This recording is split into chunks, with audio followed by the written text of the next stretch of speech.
S'il est rare que je ne comprenne pas à ma décharge, il est rare aussi qu'un mot veuille dire quelque chose et son contraire dans une langue ou une autre. Ça alors. Héméralope, le nyctalope inversé.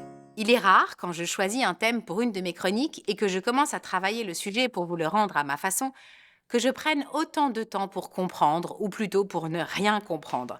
Je voulais vous parler de nyctalope. Pourquoi?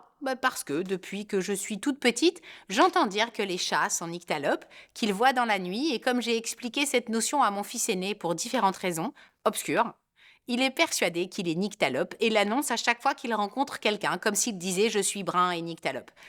S'il est rare que je ne comprenne pas à ma décharge, il est rare aussi qu'un mot veuille dire quelque chose et son contraire dans une langue ou une autre. Ça alors. Nyctalope, qui es-tu? Tu es composé de nuctos, la nuit, alaos, aveugle, et ops, la vue. Tu serais donc le mot qui désigne celui qui est aveugle de la vue la nuit.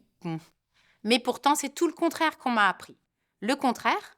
Eh bien, pour nous embrouiller encore plus, celui qui ne voit plus bien dans la pénombre est atteint d'héméralopie. Bah oui.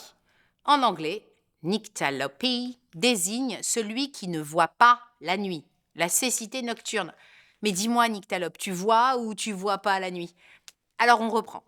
La nyctalopie est la capacité à voir plus clair dans un contexte obscur, pas comme moi. Mais cette capacité est animale.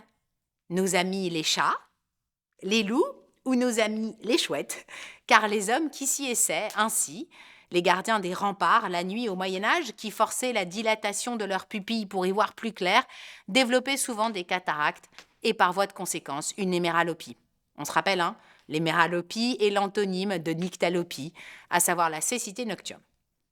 Alors les animaux sont nyctalopes et pas nous. Comment ça fonctionne? Voilà, c'est beaucoup plus facile à comprendre. La vision est composée de cônes et de bâtonnets, comme les glaces. Les cônes pour voir les couleurs et les bâtonnets pour voir selon l'intensité de la lumière. Pour nos animaux nyctalopes, c'est ainsi très simple. Ils ont plus de bâtonnets et moins de cônes que les hommes. C'est pourquoi ils perçoivent moins bien les couleurs, mais mieux dans la nuit. Alors à toi, mon fils nyctalope, si je ne suis pas encore bien sûre de pouvoir tout bien t'expliquer ce que tu crois être, je me permets déjà de te souhaiter de garder tout autant de cônes extrêmes et de bâtonnets micos et de profiter ainsi des belles couleurs de l'été à la nuit tombée.